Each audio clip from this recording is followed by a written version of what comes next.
Good evening everyone. Good evening my dear friends. Gyan Ghar YouTube channel में आपका स्वागत है।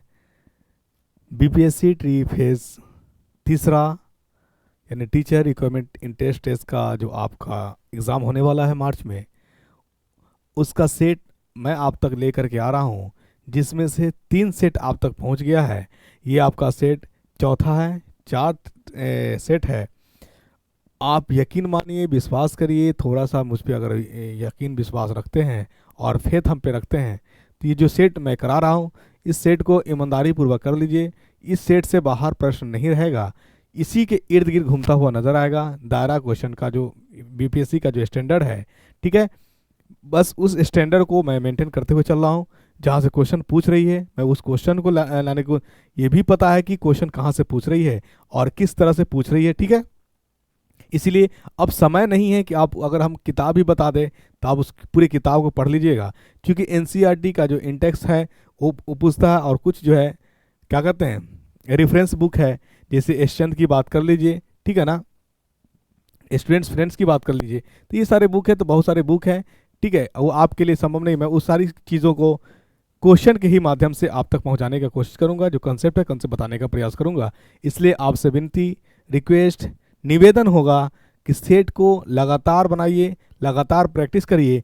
अच्छा लग रहा हो आप तो लाइक भी करिए, और अच्छा लगेगा तो शेयर भी करिए। ठीक है, अगर नहीं लगेगा तो वहाँ पे ऑप्शन है डिसलाइक का भी, उसको करिए। और ये बहुत कारगर है आपके लिए, बहुत बेनिफिशियल है। वो आप चाहे आप 6 to 8 के लिए हो, 1 to 5 के लिए हो, 9-10 के लिए हो, या कि 11-12 के लिए हो, यानी ऐसा सेट को डिजाइन किया गया है कि सभी एग्जाम यानी सभी क्लासेस के लिए बेनिफिशियल है, लाभदायक है, कारगर है। ठीक है, चलिए आइए हम लोग सेट पे आते हैं। क्वेश्चन है, क्या कह रहा है क्वेश्चन? क्वेश्चन आपका कह रहा है, which one of the following is not major abiotic factor. मतलब ए जहां लग जाता है तो ये याद रखिएगा, ए का मतलब होता है नॉन लिविंग। क्या होता है? Non living. तो यहाँ पर कह रहा है क्या कि निम्नलिखित में से कौन सा एक प्रमुख अजैविक कारक नहीं है। तो यह याद रख, जो भी ऑप्शन आपका दिया हुआ है ये सब के सब आपका एबायोटिक का ही है, और इसमें से जो मेजर जो जरूरत ना नहीं है वो आपका एयर है। क्या है? एयर है, ये आंसर याद रखिएगा। आपका टेम्परेचर भी आपका एबायोटिक में से आता है, वाटर भी, लाइट भी। सी की बात करेंगे, सी भी आपका एबायोटिक में आएगा। ठीक है ना, सॉइल की बात करेंगे, सॉइल भी एबायोटिक है। पीएच की बात करेंगे तो पीएच भी, ये सब मुख्यतः यानी मेजर में से आते हैं। और एयर भी आपका एबायोटिक्स है, लेकिन ये मेजर नहीं है। मेजर का मतलब होता है मुख्यतः। ठीक है ना, ये याद रखिएगा। बात समझ में आ गई? अगर बायो में अगर ए लगा हुआ है तो ए का मतलब हो जाता है नॉट, नॉन लिविंग। क्या हो जाता है? नॉट। बायो का मतलब है लिविंग, मतलब लिविंग नहीं है, उसी को हम लोग कहते हैं एबायोटिक। क्या कहते हैं? बायोटिक, यानी बायो का मतलब होता है लिविंग। क्या होता है? लिविंग। बात समझ रहे हैं? जिसमें से ऑप्शन आप मेजर समझ लीजिए। मेजर टेम्परेचर है, मेजर आपका वाटर है, मेजर आपका सी है, मेजर आपका ओशियन है, मेजर आपका लाइट है, मेजर आपका सॉइल है, मेजर आपका पीएच है। बट एयर मेजर नहीं है। एबायोटिक कंपोनेंट जरूर है, लेकिन ये मेजर नहीं है। ये इकोसिस्टम में आप इकोलॉजी में पढ़े होंगे। ठीक है, ये याद रखिएगा। आइए अगला प्रश्न में आते हैं हम लोग।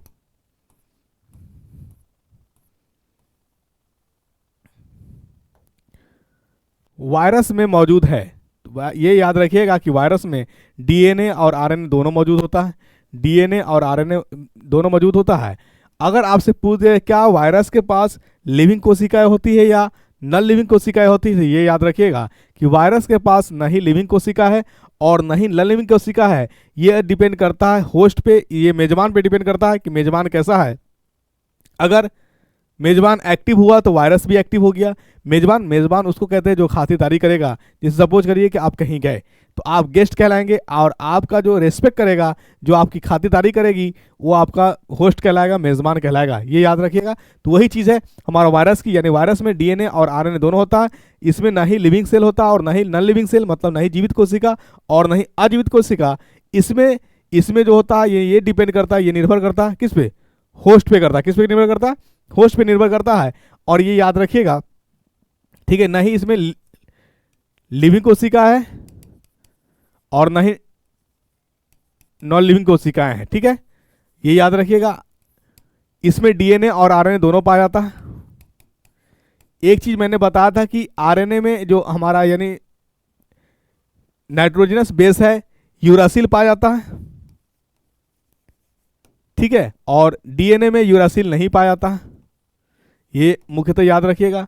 यही बात कर लेते हैं हम लोग थायमिन की, तो थायमिन जो होता है यूरासिल की जगह डीएनए में पाया जाता है और आरएनए में जो है थायमिन नहीं पाया जाता। यानी आपसे प्रश्न बन सकता है कि नाइट्रोजनस बेस जो है हमारा एडेनिन, गुआनिन, थायमिन और साइटोसिन, ठीक है, जिस थायमिन जो है वो डीएनए में पाया जाता है और यूरासिल जो है ये आरएनए में पाया जाता है। ये कंफ्यूज नहीं करिएगा। यहीं पे एक प्रश्न ये भी बन सकता है आपका कि वायरस में जो प्रोटेक्टिव लेयर होता है, जो प्रोटीन का बना होता है, यानी प्रोटीन प्रोटेक्टिव लेयर होता है, उसको हम लोग क्या कहते हैं? तो उसको हम लोग कैप्सिड कहते हैं। क्या कहते हैं? कैप्सिड। याद रहेगा। यानी ये वायरस में प्रोटेक्टिव प्रोटीन लेयर है। क्या है? Protective protein layer. Protective protein layer को जो है हम लोग कहते हैं कैप्सिड। क्या कहते हैं? कैप्सिड कहते हैं। ये वायरस में पाया जाता है प्रोटीन प्रोटेक्टिव लेयर, इसी को हम लोग कहते हैं कैप्सिड।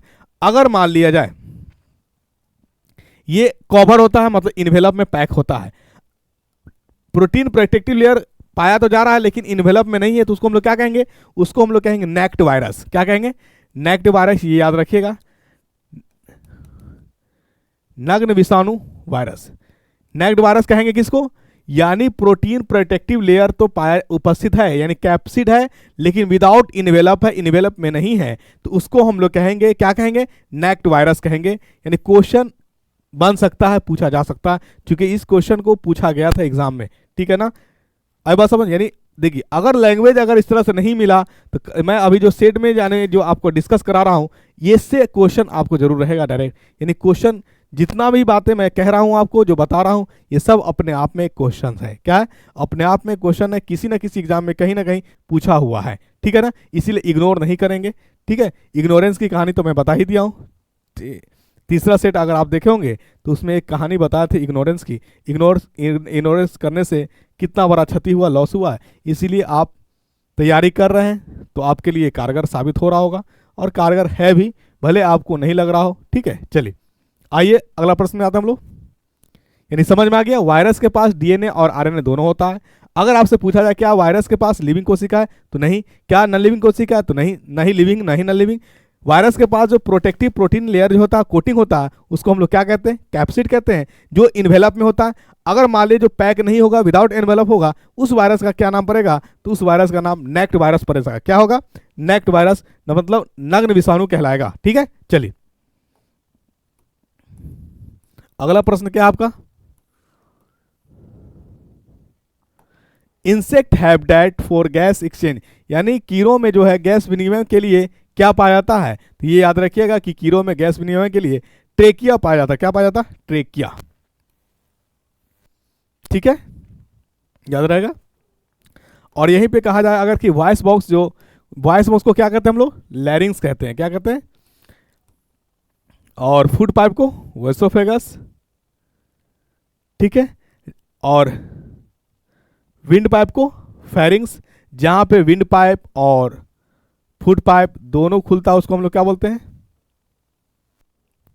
यानी लैरिंग्स हो गया और ट्रेकिया दोनों खुलता है, उस भाग को हम लोग फेरिंग्स कहते हैं। क्या कहते हैं? फेरिंग्स कहते हैं। चलिए, एक उभयलिंगी पौधा नहीं है, मतलब is not a bisexual plants, यानी बाइसेक्सुअल प्लांट्स नहीं है। कौन नहीं है? तो आप याद रखिएगा, पपाया जो है यूनिसेक्सुअल है, मस्टर्ड, हिबिस्कस, सनफ्लावर, ये सब आपका जो है, ठीक है, आपका बाइसेक्सुअल है। पपाया जो है आपका यूनिसेक्सुअल है। अगर पपाया के अलावा अगर आपसे पूछ दे कि और क्या क्या है, तो क्या बताइएगा? पपाया के अलावा और क्या है? तो पपाया के अलावा जो है तो वाटरमेलन भी है। क्या है? ऑप्शन और लिख लीजिए, वाटरमेलन, ठीक है। वाटरमेलन भी आपका जो है असेक्सुअल यानी यूनिसेक्सुअल है। और यहीं पे बात अगर किया जाए कि किसका?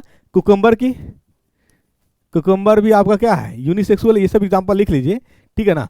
वाटरमेलन, कुकुम्बर, और क्या है आपका? मेज, ये जो है आपका सब जो है वाइट मलबेरी, वाइट मलबेरी, ये सब आपका यूनिसेक्सुअल है, ठीक है ना। वीट की बात करेंगे, ये भी आपका यूनिसेक्सुअल है। ठीक है। बाइसेक्सुअल में आपका मस्टर्ड, हिबिस्कस और सनफ्लावर, ये आपका क्या हो गया, बोलिए बोलिए, ये सब आपका जो है आपका बाइसेक्सुअल है, क्या है, बाइसेक्सुअल है, राइट। चलिए आइए अगला प्रश्न में आते हैं हम लोग।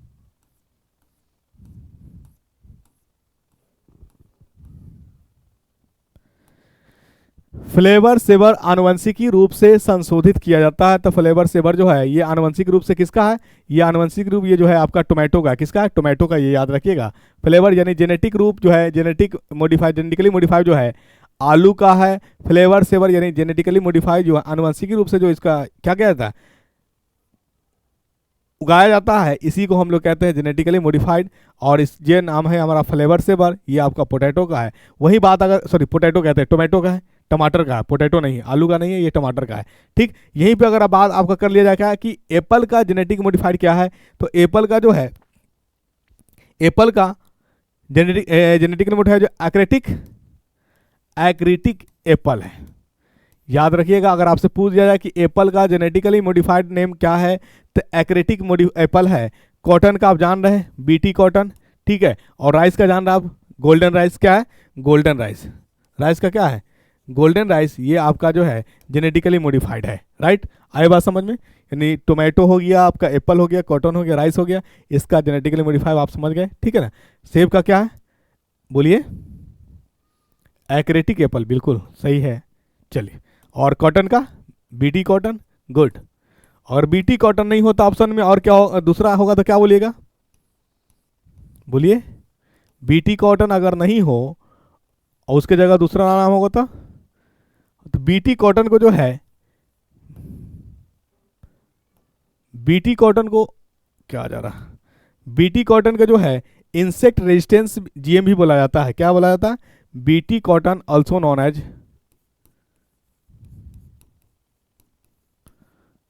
Non as insect resistance GM, ठीक है, ये याद रखिएगा। चलिए आइए अगला प्रश्न, क्या करा, इनमें से निम्न में से कौन सा प्रोटीन का समृद्ध स्रोत नहीं है, यानी लार्ज अमाउंट में प्रोटीन नहीं पाया जाता है। तो जो दिया हुआ है इसमें ऑप्शन आपका ग्राउंडनट ऑयल जो है, इसमें लार्ज अमाउंट में प्रोटीन नहीं पाया जाता, लिपिड पाया जाता, जो बाकी मिल्क है आपका, एग है, सी फूड है, ये सब में मैक्सिमम अमाउंट में ज़्यादा मात्रा में प्रोटीन पाया जाता है, ज़्यादा मात्रा में प्रोटीन पाया जाता है, ठीक है। चलिए आइए अगला प्रश्न क्या है देख लेते हैं।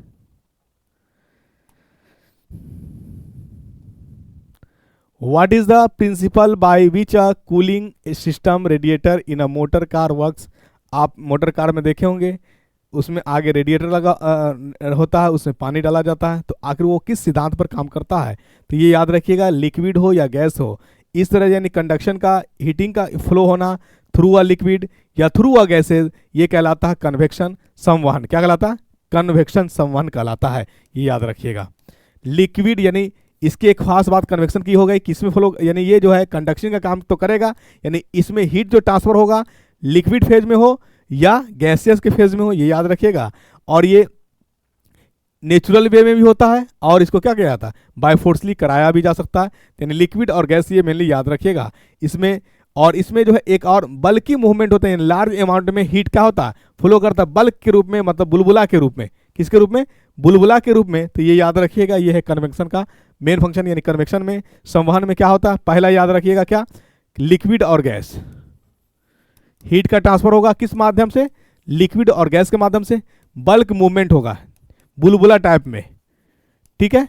दूसरा आप जो है बात याद रखिएगा, ये जो है बायफोर्सली भी किया जा सकता है और नेचुरल वे में भी होता है, नेचुरल वे में भी होता है कन्वेक्शन, जिसको आप संवहन कहते हैं। और यही सिद्धांत पे, यानी कन्वेक्शन के ही सिद्धांत पे जो आपका रेडिएटर, कार में जो रेडिएटर होती है वो काम करता है कन्वेक्शन के सिद्धांत पे।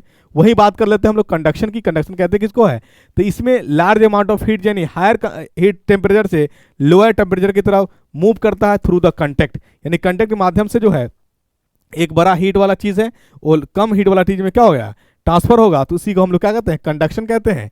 आई बात समझ में। यहीं पे अगर बात कर लेते हम लोग रेडिएशन की, यानी ये जो क्वेश्चन है आपका, क्वेश्चन का जो आंसर है, मोटर कार में शीतलन प्रणाली किस सिद्धांत पर काम करती है, तो ये शीतलन प्रणाली जो है ये कन्वेक्शन के सिद्धांत पे काम करती है। इसका शुद्ध रूप से जो आंसर है ये है। ठीक है, आई बात समझ में। और ये इस तरह का क्वेश्चन जो है यूपीएससी का फेवरेट स्टैंड है। क्या यूपीएससी में हर बार क्वेश्चन पूछती है, अगर साइंस से क्वेश्चन रहता है तो ये यूपीएससी का फेवरेट जोन है, कूलिंग सिस्टम। ठीक है ना, तो ये याद रखिएगा। और बात आ जाए रेडिएशन की, तो रेडिएशन समझ लीजिए, क्योंकि जो ऑप्शन मैंने आपसे वादा किया ही था कि जो लगेगा मुझे कि जो चारों ऑप्शन पे डिस्कस करना चाहिए जिससे क्वेश्चन बन सकता है, तो मैं उस पर आमादा हूँ और उस पर यानी क्या कहते हैं उसको, स्टैंड हूँ, यानी उस अपनी बात कहे हुए बातों से मैं पीछे हटा नहीं हूँ। ठीक है ना। रेडिएशन की बात करिएगा तो रेडिएशन जो होता है ये ट्रांसफर ऑफ एनर्जी होता है, फ्लो ऑफ एनर्जी, चाहे वो स्पेस के माध्यम में हो या किसी और मीडियम में हो, स्पेस में के मीडियम में हो या किसी और मीडियम में हो, यानी एनर्जी का फ्लो होना, ये कहलाता है हमारा रेडिएशन। जिस तरह से बात कर लीजिए आप, तो हमारा रेडिएशन जो होता है पार्टिकल नेचर भी हो सकता है, वेव नेचर भी हो सकता है, ग्रेविटेशनल नेचर भी हो सकता है, ये याद रखिएगा। तो पार्टिकल नेचर में कौन कौन आएगा, तो पार्टिकल नेचर में alpha radiation, beta radiation, gamma radiation. Gamma radiation ना लिख करके कहीं कहीं लिखता है न्यूट्रल रेडिएशन, ये याद रखिएगा, न्यूट्रल रेडिएशन। ठीक है, बात समझ में आ रही है। वहीं पे बात कर लेते हैं हम लोग मैग्नेटिक रेडिएशन की, तो इलेक्ट्रोमैग्नेटिक वेव आपका हो जाएगा मैग्नेटिक रेडिएशन। ठीक है, उसी तरह से आप बात कर लीजिए किसकी, बोले विजिबल लाइट्स, ये आपका ये सब रेडिएशन, यानी लाइट भी क्या एनर्जी को फ्लो करता है। तो इलेक्ट्रोमैग्नेटिक वेव में कौन कौन आ जाता है बताइए, यानी इलेक्ट्रोमैग्नेटिक रेडिएशन में आपका रेडियो वेव हो गया, यहीं लिख देते हैं हम लोग, यानी पार्टिकल रेडिएशन की बातें हम कर रहे हैं तो क्वेश्चन बन सकता है इलेक्ट्रोमैग्नेटिक रेडिएशन में कौन कौन आएगा, रेडियो वेव आ जाएगा, शॉर्ट ही लिख दे रहा हूँ, बस नाम सुन लीजिएगा, रेडियो वेव। दूसरा क्या लिख सकते हैं, रेडियो वेव के अलावा आप विजिबल लाइट लिख लीजिए, विजिबल लाइट हो गया। उसके अलावा क्या लिखिएगा, एक्सरे। उसके अलावा और क्या लिखिएगा, गामा रेस। क्या लिखिएगा, गामा रेस। यहीं पे हम यहाँ पे लिख देते हैं, यानी आपका इलेक्ट्रोमैग्नेटिक रेडिएशन की एग्जांपल जो है रेडियो वेव, विजिबल लाइट और एक्सरे। ठीक है ना, एक्सरे हो गया, और क्या था बोलिए, गामा रेस। ये सब आपका, यानी आपका रेडिएशन जो एनर्जी का फ्लो, रेडिएशन पार्टिकल के भी नेचर में हो सकता है, वेव के भी नेचर में हो सकता है, ग्रेविटेशनल के भी कंडीशन में हो सकता है। तो घबराएंगे नहीं, ये सारी चीज़ें आपके लिए अवेलेबल है। मैं चीज़ को मैं कुरेद करके बताने का प्रयास करता हूं, जहां से क्वेश्चन एराइज हो सकता है या क्वेश्चन बन सकता है या क्वेश्चन पूछा जा सकता है। ठीक है ना, चलिए, यानी क्वेश्चन जो है हर तरह के मिसलेनियस क्वेश्चन है। आप जिस एग्जाम की तैयारी करना चाहते हैं, बीपीएससी के अलावा भी अगर आप किसी और एग्जाम को बैठना चाहते हैं या आपके साथ ही तैयारी कर रहे हैं, तो साइंस के लिए उनको भयभीत होने की ज़रूरत नहीं है। जो मैं करा रहा हूँ, और कंप्लीट कोर्स भी लेकर के हम आएंगे। ठीक है ना, कंप्लीट कोर्स लेकर के भी आएंगे, यानी सेट के माध्यम से सबसे पहले बेस देने का कोशिश कर रहे हैं, क्वेश्चन बनाने की कोशिश कर रहे हैं कि क्वेश्चन बनता कैसे, क्वेश्चन आता कैसे। सबसे पहले हमारी आधारभूत जब तक समझ में नहीं आएगी, आधारभूत की समझ नहीं होगी, तो हमारा यानी सिलेबस यानी समझ पाना, किसी भी सब्जेक्ट को समझ पाना वो मुश्किल हो जाएगा। ठीक है, और ये सारी चीज़ आपका पढ़ा हुआ है, इसीलिए मैं सेट के ही माध्यम से करा रहा हूँ, क्योंकि जो नहीं पढ़े हुए रहते तो उनको हम लोग को कोर्स ही कराना पड़ता, कोर्स से ही समझ में आता। और आप लोग पढ़े हुए हैं, आप लोग को चाहिए प्रैक्टिस मोड। क्या चाहिए, प्रैक्टिस मोड, कोई ऐसा प्लेटफॉर्म जो प्रैक्टिस करा सके और वह उस क्वेश्चन का प्रैक्टिस करा सके जिस क्वेश्चन को बीपीएससी एग्जाम में पूछती है, पूछने का ट्रेंड्स है। राइट, ये नहीं कि क्वेश्चन का लिंक कुछ और है और प्रैक्टिस कुछ और करा रहा है, तो ये समय का व्यर्थ है, सिर्फ और सिर्फ समय का व्यर्थ है। इससे बचिए, कुछ नहीं पढ़िए, किताबें पढ़ लीजिए, वो काम देगा आपको, लेकिन अन्यथा जो फिजूल का जो चीज़ें चल रही है उससे बचने का कोशिश करिए। मतलब वही कहानी हो जाएगी, नील हकीम खतरे जान वाला, मतलब कम बुद्धि जानलेवा होता है। इसलिए ऐसे चीज़ों से, डिस्ट्रक्टिव चीज़ों से जो आपको माइंड को डाइवर्ट कर सकता है, उससे बचिए। और गलत चीज़ पढ़ने से भी बचिए, क्योंकि सिलेक्शन का ना होना भी हमारे लिए एक कारगर होता है कि गलत चीज़ों का, यानी गलत बुक का सिलेक्शन हो जाना, गलत कंसेप्ट का हमारे माइंड में आ जाना, और गलत सबसे बड़ा डिमेरिट होता है, यानी जो मान ले, देखिए यूट्यूब एक इतना बड़ा अंबार आ गया है ना कि हर कोई यूट्यूब पे आ गया है, और ये ज़रूरी नहीं कि उसका कंसेप्ट जो है जो बता रहा है वो क्लियर ही हो, क्योंकि नेगेटिव भी आ रहा है, पॉजिटिव भी आ रहा है। आई बात समझ में, इसमें आपको सिलेक्शन आपको करना है। ठीक है, कि आपके लिए जो कंसेप्ट आ रहा है वो सही आ रहा है कि नहीं आ रहा, आपके लिए कारगर है कि नहीं है। तो यूट्यूब पे यानी बहुत कुछ है, सब अवेलेबल है।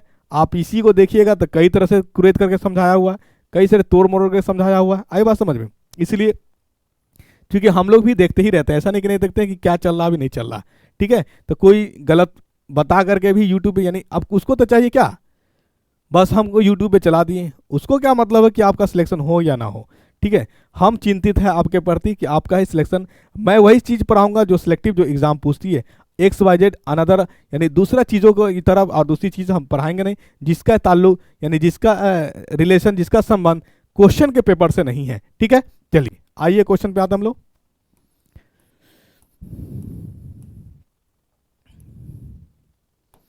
Who was the inventor of atomic theory, यानी परमाणु सिद्धांतों का जो आविष्कार किया, किसने किया, तो ये याद रखिएगा जॉन डाल्टन ने किया। कौन किया है, जॉन डाल्टन ने किया है। चलिए आए बात समझ में। अल्बर्ट आइंस्टीन की बात कर लीजिए, तो ये आपका जो दिया है, क्या दिया है आइंस्टीन साहब, फोटो इलेक्ट्रिक इफेक्ट खोजने का श्रेय आइंस्टीन साहब को जाता है, और उसी में ई बराबर M C square. Albert Einstein साहब का जो नोबेल प्राइज मिला है वो ई बराबर एम सी स्क्वायर बताने पे नहीं, फोटो इलेक्ट्रिक इफेक्ट की बताने में। और फोटो इलेक्ट्रिक इफेक्ट क्या होता है, यानी किसी की, यानी प्रकाश, किसी धातु पे जब प्रकाश पड़ती है तो उस धातु से इलेक्ट्रॉन का निकलना ही कहलाता है फोटो इलेक्ट्रिक इफेक्ट, ये याद रखिएगा। मैडम क्यूरी किस चीज़ का डिस्कवर किया था, ये मुझे बताइएगा कमेंट करके। रदरफोर्ड, मैं कई बार बताया हूँ, ऑर्बिट का खोज किया था, और सबसे पहले ये प्रोटॉन के बारे में बताया था, लेकिन प्रोटॉन का जो है, यानी प्रोटॉन के, यानी गोल्डस्टीन ने प्रोटॉन के बारे में बताया था, और प्रोटॉन होता क्या है उस चीज़ के बारे में एक्सप्लेन करने वाला पहला व्यक्ति कौन है, रदरफोर्ड है, ये याद रखिएगा। और ऑर्बिट के भी बारे में बताने वाले कौन है, रदरफोर्ड ही है। मैडम क्यूरी के बारे में आप बताइएगा किस चीज़ का आविष्कार किया है, कोई बोल रहे हैं रेडियो, कोई बोल रहे हैं टेलीफोन, यानी जिसका किया है आप कमेंट करके मुझे जरूर बताइएगा। ठीक है, चलिए। Which inert gas is use in cancer treatment, यानी कौन सा इनर्ट गैस है, अक्रिय गैस है, जो कैंसर के ट्रीटमेंट में यूज किए जाते हैं, तो याद रखिएगा रेडॉन। क्या यह है, रेडॉन। एक प्रश्न यह भी आपसे पूछा जा सकता है कि वो कौन सा इनर्ट गैस है जिसका कंपाउंड अवेलेबल है एटमॉस्फेयर में, तो ये याद रखिएगा जेनॉन। यानी कैंसर के ट्रीटमेंट में रेडॉन यूज किए जाते हैं, और जेनॉन का कंपाउंड एटमॉस्फेयर में हमारे केमिस्ट्री में एग्जिस्ट करता है, लैब में एग्जिस्ट करता है। ठीक है ना, ये याद रखिएगा, इकलौता है हमारा जेनॉन। और बल्ब में कौन सा गैस डाला जाता है, आर्गन, बहुत अच्छा, आर्गन, नाइट्रोजन।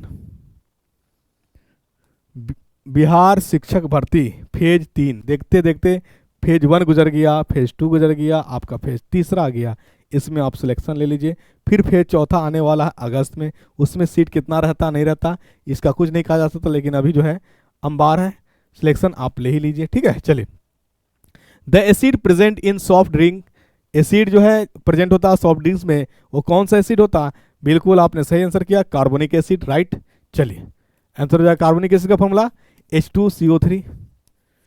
ठीक, यहीं पे अगर बात कर लीजिए टार्टरिक एसिड, तो टार्टरिक एसिड किस में पाया जाता है, बहुत अच्छा, इमली में, और इसके अलावा अंगूर में, बहुत अच्छा, इसके अलावा और केला में। कैसा केला, कच्चा केला में। ठीक, यही पे बात आ जाएगा पक्का केला, पक्का केला में कौन सा एसिड पाया जाता है, पका हुआ केला में जो है कौन सा एसिड पाया जाता है, ये सारी चीज़ हम बता करके हैं आपको। ठीक है ना, आप लगता है कि आप जो बता रहे हैं उस कॉपी को भी नहीं देख रहे हैं, और मेरे क्लास को भी आप गौर से नहीं सुन रहे हैं। पका हुआ केला में कौन सा एसिड पाया जाता है, इसको कमेंट करके बताइएगा। ठीक है, चलिए। मैलिक एसिड की बात कर लीजिएगा तो एप्पल वगैरह में पाया जाता है। सैलिसाइलिक एसिड की अगर बात करिएगा तो ये बियर वगैरह, दारू रू में पाया जाता है। ठीक है ना, आई बात समझ में। चलिए,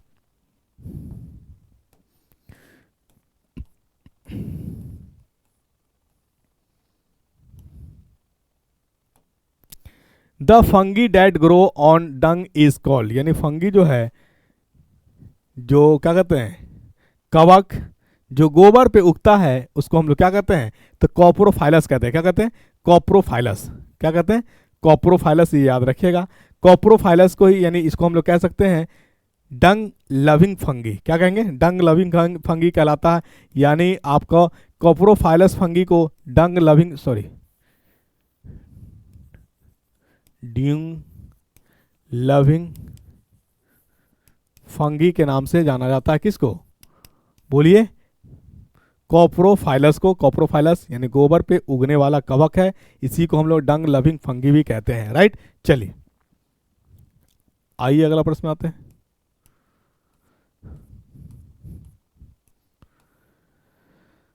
अगला प्रश्न आपका क्या है, which of the following attractive forces exist between different layers of graphite, यानी ग्रेफाइट के डिफरेंट लेयर्स पे जो एग्जिस्ट करता है, जहाँ पे कोई फोर्स आपको समझ में नहीं आए तो वहाँ पे सिर्फ और सिर्फ वंडरवाल ही फोर्स है जो एग्जिस्ट करता है, और वंडरवाल फोर्स को हम लोग विक फोर्स के नाम से जानते हैं। और दूसरा नाम ये जो वंडरवाल फोर्स है ये डिस्टेंस डेरिवेटिव फोर्स भी है। क्या है, डिस्टेंस डिपेंडेंट फोर्स भी है वंडरवाल फोर्स, ये याद रखिएगा। ठीक है, तो ये आपका जो है आंसर हो जाएगा। वीक फोर्स में से आता है वंडरवाल फोर्स। ठीक है, आइए, hydrated iron oxide is also commonly known as, इसको क्या बोला जाता है, रस्ट बोला जाता है। जंग लग जाना, लोहे में जंग लगना ही को हम लोग क्या कहते हैं, हाइड्रेटेड आयरन ऑक्साइड। और Fe3O4 ही होता है रस्टिंग का फॉर्मूला, हाइड्रेटेड है। N2X भी लिख देता है कहीं कहीं, तो ये लग गया X लग गया, इसका मतलब हाइड्रेटेड है। पानी कितना मात्रा में, यानी अगर एक बूंद भी होगा तो भी जंग लग सकता है, और एक घड़ा होगा तो भी जंग लगेगा, ये आपको माइंड में रखना है। ठीक है,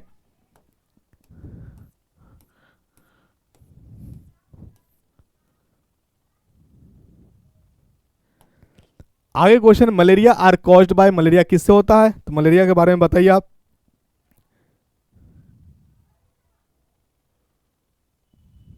बोलिए, मलेरिया, मलेरिया जो है, मलेरिया आर कॉज्ड बाय, ये आपका प्रोटोजन यानी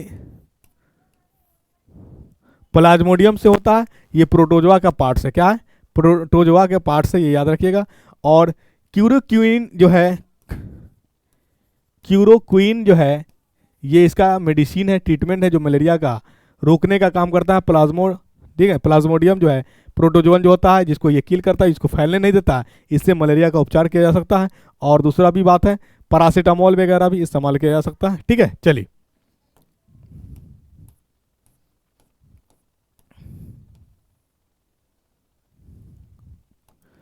question, the reaction of hydrogen bromide with ethene is an example of, ये एग्जाम्पल क्या कहलाएगा, यानी अब देखिए हाइड्रोजन ब्रोमाइड HBr प्लस क्या, इथीन C2H2 है, इथीन है, तो ये हमारा जो बनेगा क्या बनेगा बताइए, बोलिए। ये आपका Br बन जाएगा, ये आपका जो है एडिशन रिएक्शन कहलाएगा। क्या कहलाएगा, एडिशन रिएक्शन कहलाएगा, संयोजन अभिक्रिया कहलाएगा। क्या कहलाएगा, संयोजन अभिक्रिया। जुड़ रहा है, ये क्या कर रहा है, जुड़ रहा है। जुड़ करके जब दो चीज जुड़ करके एक नए चीज का निर्माण करेगा, उसी को हम लोग एडिशन रिएक्शन कहते हैं। क्या कहते हैं, why do stars twinkling in the sky, यानी तारे क्यों टिमटिमाते हैं आकाश में, तो ये याद रखिएगा, ड्यू टू एटमॉस्फेरिक रिफ्रैक्शन के कारण, यानी वातावरण रिफ्रैक्शन परावर्तन के कारण तारे जो होते हैं आसमान में, आकाश में टिमटिमाते हैं। ठीक है, चलिए आइए अगला प्रश्न में आते हैं हम लोग। विच of the following has both directions and magnitude, इसका मतलब कह रहा है कि किसके पास जो है दिशा भी होता है और परिणाम भी होता है। तो दिशा और परिणाम जिसमें होता है उसको हम लोग वेक्टर क्वांटिटी कहते हैं, सदिश राशि कहते हैं। तो सदिश राशि आपका जो ऑप्शन है इसमें आपका दिया हुआ सी, मोमेंटम। मोमेंटम का फॉर्मूला होता है मास इंटू वेलोसिटी। क्या होता है, मास इंटू वेलोसिटी। ये हमारा आप जो है वेक्टर क्वांटिटी है। बाकी आपका मास, डिस्टेंस और स्पीड ये स्केलर क्वांटिटी है। स्केलर कहने का मतलब अधिक सिर्फ और सिर्फ फिजिकल वैल्यू होगा, मैग्नीट्यूड होगा, डायरेक्शंस का कोई मतलब नहीं होगा। इसी को हम लोग कहते हैं, बोलिए, जिसमें दोनों होगा डायरेक्शन और मैग्नीट्यूड उसको हम लोग वेक्टर क्वांटिटी कहते हैं। जिसमें सिर्फ और सिर्फ मैग्नीट्यूड होगा उसको हम लोग स्केलर क्वांटिटी कहते हैं। ठीक है, चलिए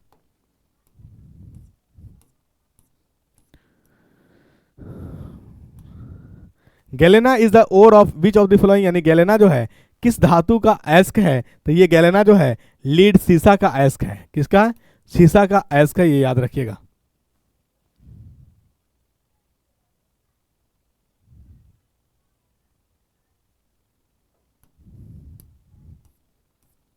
चलिए आगे देखिए question,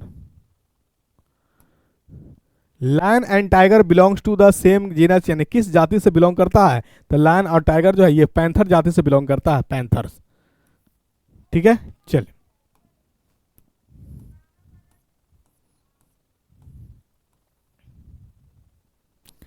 which of the following is a type of protein that is found in human nails, यानी किस तरह का प्रोटीन जो है जो पाया जाता है आपका हम लोग का ह्यूमन के नेल में, नाखून में। तो ये याद रखिए केराटिन। कौन सा प्रोटीन? केराटिन। और केराटिन ही बाल में भी पाया जाता है। यही जो है यानी उस बाल को या नेल को डैमेज नहीं होने देता है, यही है रिनेट भी करता है और स्किन को भी प्रोटेक्शन प्रोवाइड करता है केराटिन। और केराटिन के उपस्थित होने के कारण ही जहाँ जहाँ केराटिन अवेलेबल होगा, उपस्थित होगा, वहाँ वहाँ का स्किन ड्राई होगा, ये याद रखिएगा। ठीक है, यानी ड्राई टिश्यू के कारण, यानी ड्राई टिश्यू ड्राई उत्तक होने के कारण कौन सा प्रोटीन वहाँ पाया जा रहा है? केराटिन प्रोटीन पाया जा रहा है। अगर आपको डाउट हो रहा कि हमारा प्रोटीन कौन है, नहीं है, तो ये याद रखिए जिसके नाम में आईएन लास्ट में लगा हुआ है वो सब के सब प्रोटीन है। ठीक है,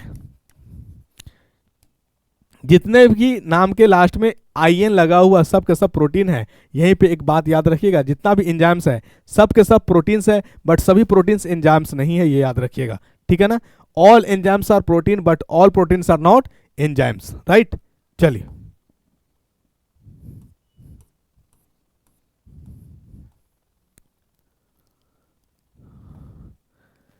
सल्वर्सन is arsenic containing drug which was first use for the treatment, यानी सल्वर्सन जो है आर्सेनिक यूज करके मेडिसिन बनाया जाता है और इसका उपयोग सर्वप्रथम किसमें किया गया था? तो ये याद रखिएगा, सर्वप्रथम एक सिफिलिस डिजीज होता है जो फीमेल में ही पाया जाता है। ठीक है, इसको हम लोग कॉमन कह सकते हैं, मेल और फीमेल दोनों में पाया जाता है। गोनोरिया एक डिजीज है, सेक्सुअल ट्रांसमिटेड डिजीज ही होता है, जिसको आप एसटीडी कहते हो। क्या कहते हैं? STD, sexual transmitted disease. वो गोनोरिया जो सिर्फ और सिर्फ फीमेल में पाया जाता है। ठीक है, और सिफिलिस जो है मेल और फीमेल दोनों का बीमारी है। और इसी यानी सल्वर्सन जो मेडिसिन है जो आपका आर्सेनिक यूज करके बनाया गया था, इसका सर्वप्रथम उपयोग जो है सिफिलिस का ट्रीटमेंट में किया गया था। किसका? सिफिलिस। ठीक है, और खास करके ज्यादा ये मेल पार्ट को ऑर्गन करता है, मेल पार्ट के जो है अफेक्टेड करता है। A narrow spectrum antibiotics is active against, यानी ए नैरो स्पेक्ट्रम होता है जो एंटीबायोटिक होता है, ये एक्टिव होता है दोनों बैक्टीरिया के लिए, ग्राम पॉजिटिव और ग्राम नेगेटिव के लिए भी। ठीक है, जो हमारे गैस्ट्रल इंसाइड को अफेक्ट करता है, मतलब गैस्ट्रिक हमारे जो है डाइजेस्टिव वाला पार्ट्स है उसको इफेक्ट करने वाला ग्राम पॉजिटिव होता है। बाहरी पार्ट को इफेक्ट करने वाला जो बैक्टीरिया वो हमारा ग्राम नेगेटिव होता है, याद रखिएगा। और नैरो स्पेक्ट्रम जो है एंटीबायोटिक ये एक्टिव होता है दोनों के लिए, ग्राम पॉजिटिव और ग्राम नेगेटिव दोनों के लिए। तो ऑप्शन है क्या? Both gram positive and gram negative, ये आपका D number is the correct answer. ठीक है, आइए अगला प्रश्न है आपका, विच of the following is an amorphous solid, यानी कौन सा सॉलिड है जो एक झूठा सॉलिड है, झूठा ठोस है? तो याद रखिएगा सिलिकेट, सिलियम डाइऑक्साइड, SiO2, इसकी को हम लोग क्वार्टेज ग्लास भी कहते हैं, क्वार्ट्ज ग्लास कहते हैं। ठीक है ना, सिलिकेट, इसका नाम क्या है? Silicate, SiO2। सिलिकॉन डाइऑक्साइड को सिलिकेट कहते हैं और यही कहलाता है एमॉर्फस सॉलिड, क्वार्ट्ज ग्लास के रूप में जानते हैं। ठीक है,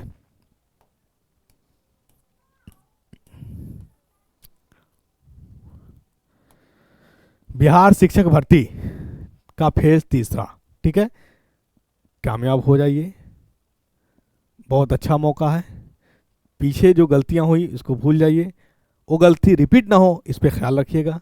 और भगवान से इस वर्ष से प्रार्थना करते हैं कि आपका सिलेक्शन, यानी जो आप मान लीजिए अपने शब्दों में भगवान कहिए, ईश्वर कहिए, अल्लाह कहिए, सब एक है ना, सब एक है, बस आस्था होनी चाहिए।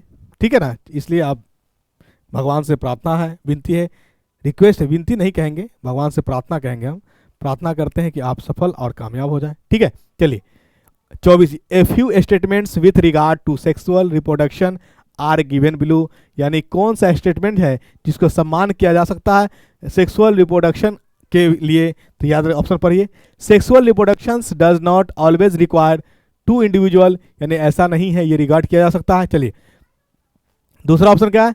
Sexual reproduction generally involves gametic fusion, बिल्कुल सही है, रिगार्ड किया जाना चाहिए। म्यूसिस नेवर अकर, ये गलत हो, इसी नेवर कह दिया, गलत हो गया। एक्सटर्नल फर्टिलाइजेशन या रूल ड्यूरिंग सेक्सुअल रिप्रोडक्शन, ऐसा जरूरी नहीं है, तो ये दोनों को सम्मान नहीं दिया जा सकता, ए और बी को सम्मान दिया जा सकता है। इसका मतलब बोथ हमारा आंसर हो गया ए एंड बी। ठीक है, चलिए अगला प्रश्न आपका, spermiation is the process of the release of sperms form, यानी ये स्पर्म जो है रिलीज कौन सा कहाँ से किस सेल से होता है, तो याद रखिएगा सर्टोली सेल से होता है। स्पर्म का जो रिलेशन फॉर्म होता है वो सर्टोली सेल से होता है। सर्टोली सेल से रिलीज होकर के ये कंडक्ट होता है किसको, सेमिनिफरस ट्यूब्यूल से। सेमिनिफरस ट्यूब्यूल से कहाँ जाता है, सेमिनिफरस ट्यूब्यूल्स से जाता है ये वाज डिफरेंस में, जहाँ पे स्पर्म क्या होता है, स्टोर होता है। स्पर्म क्या होता है, स्टोर होता है, और ये उसके बाद वाज डिफरेंस से क्या होता है, बाहर की ओर आता है। ठीक है ना, चलिए तो ये याद रखिएगा। यानी जो क्वेश्चन पूछा, spermiation is the process of the release of sperm forms, यानी स्पर्म फॉर्म जो होता है सर्टोली सेल से, वो किसके थ्रू कंडक्ट किया जाता है, तो ये याद रखिएगा सेमिनिफरस ट्यूब्यूल्स, इसके थ्रू कंडक्ट किया जाता है। और अगर आपसे पूछ दिया जाए कि स्पर्म कहाँ स्टोर होता है, तो ये याद रखिएगा एपिडाइडाइमिस में स्टोर होता है। क्या होता है, एपिडाइडाइमिस में स्टोर होता है, ये याद रखिएगा। ठीक है, यही भी बात करेंगे जो स्पर्म होता है वो कितना घंटा तक जीवित रह सकता है, यानी कितने दिनों तक, तो ये नहीं आप याद रखिएगा 70 जो है 5 डेज तक जीवित रहता है। वहीं फीमेल स्पर्म की बात करेंगे तो 2 से 3 डेज, ये भी आप याद रखिए। मेल स्पर्म का लाइफ स्पेन जो है 75 डेज होता है। वहीं फीमेल स्पर्म की हम अगर बात करेंगे तो फीमेल स्पर्म का लाइफ स्पेन जो होता है 2 से 3 डेज होता है। ठीक है, चलिए। और मैंने बताया था कि स्पर्म में क्या पाया था, ग्लूकोज, सेल्यूलोज, फ्रुक्टोज। बिल्कुल आपने सही आंसर किया, फ्रुक्टोज। और फ्रुक्टोज के ही पाए जाने के कारण उसको न्यूट्रिशन मिलता है, एनर्जी मिलता है। राइट, चलिए। Which among the following alloys contain mercury as one of its constituents, यानी आपका जो है किस तरह का जो है एलोआय, मतलब एलोआय आप समझते हैं मिश्र धातु जिसको कहते हैं मरकरी, यानी किसमें मरकरी हमारा, यानी किसी भी धातु में अगर मरकरी उपस्थित है तो उसका एक नाम आएगा, नया नाम, उसको कहेंगे हम लोग अमलगम। क्या कहेंगे, अमलगम कहेंगे। तो हमारा कहीं अमलगम नहीं लगा हुआ, सिर्फ और सिर्फ इसमें लगा हुआ, तो ये हमारा इसका मतलब जिंक के साथ मरकरी जुड़ा हुआ है, इसी को हम लोग कहेंगे, क्या कहेंगे, जिंक अमलगम, जिंक जो है। ठीक है, यानी किसी धातु में अगर मरकरी उपस्थित हो गया तो उसका नाम अमलगम आएगा। ठीक है, चलिए अगला प्रश्न में आ जाते हम लोग। Although metals form basic oxides, which of the following metals from an amphoteric, मतलब यानी जनरली मेटल जो होता है उसका जो ऑक्सीजन से अभिक्रिया करके जो ऑक्साइड बनाता है वो जनरली बेसिक होता है, क्षारीय होता है। आप बताइए कि वह धातु जो कौन सा है जो एम्फोट्रिक है, मतलब उभयधर्मी नहीं, यानी कह सकते हैं उसको धातु भी कह सकते हैं, और सॉरी क्षारीय भी कहेंगे और अम्लीय भी कहेंगे, मतलब अम्लीय भी है और क्षारीय भी है। इसी को हम कहते हैं एम्फोट्रिक उभयधर्मी, यानी जो दोनों का गुण स्थापित करता हो उसी को कहते हैं हम लोग एम्फोट्रिक उभयधर्मी। और इसका एग्जांपल आपका एल्युमिनियम है, जिंक है, ये याद रखिएगा, बोरॉन भी है, एल्युमिनियम, जिंक, बेरिलियम भी है, ये याद रखिएगा। ठीक है ना, एम्फोट्रिक।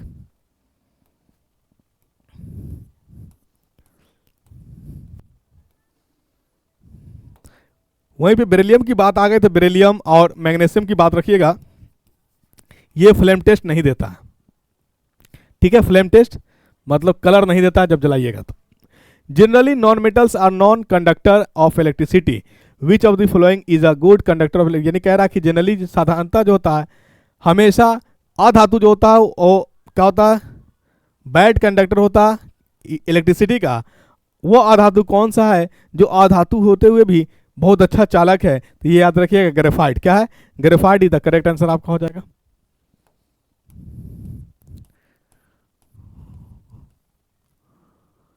चलिए, एन एलोआई इज, एलोआई जो होता है वो एक होमोजेनियस मिक्सचर होता है, ये याद रखिएगा। जो होता है मिश्र धातु एक होमोजेनियस मिक्सचर होता है। ठीक है, चलिए अगला प्रश्न है, which of the following metals are obtain by electrolysis of chloride in molten states, यानी इलेक्ट्रोलाइसिस में जो है मोल्टेन यानी पिघला करके इलेक्ट्रोलाइसिस में यानी ऑब्टेन किया जा सकता है इलेक्ट्रोलाइसिस से, तो वो धातु हमारा सोडियम और पोटेशियम है। कौन है, सॉरी सोडियम और कैल्शियम भी है, सोडियम और कैल्शियम भी है। तो हमारा आंसर क्या हो जाएगा, both A and B, A and B, यानी सोडियम और कैल्शियम को इलेक्ट्रोलाइसिस मेथड से यानी मोल्टन करके अलग किया जा सकता है। तो यानी 30 प्रश्न के साथ सेट 4 होता है कंप्लीट। बीपीएससी ट्री के लिए आप ज्ञानघर यूट्यूब चैनल से बने रहें। जब तक आपका एग्जाम हो नहीं जाता तब तक हम आपसे जुड़े रहेंगे। भले हमारे और आपके बीच जो फासला है एक स्क्रीन का है, लेकिन हम आपके सामने ही उपस्थित हैं। जहां आपको डाउट होगा मैं आपको क्वेश्चन के माध्यम से क्लिक कर दूंगा और मुझे फील हो जाएगा, महसूस होगा कि यहाँ पे आपको दिक्कत हो रहा है। ठीक है, अच्छा लगता हो सेशन, अच्छा लग रहा हो अगर तो शेयर भी करें, लाइक भी करें, कमेंट भी करें। और जो क्वेश्चन मैंने छोड़ा हूँ कमेंट करें तो जरूर से जरूर आप कमेंट करें। थोड़ा सा मेरी लिहाज रखें, बात माने। कमेंट करेंगे तो आपको उस क्वेश्चन के प्रति एक्टिवनेस आएगा और एक्टिवनेस आने से सिलेक्शन का चांसेस बढ़ जाता है, ये याद रखिएगा। तो 30 क्वेश्चन के साथ सेट 4 होता है कंप्लीट। अब हमको दीजिए इजाज़त, फिर मिलते हैं हम लोग नेक्स्ट सेट के साथ। Thank you so much.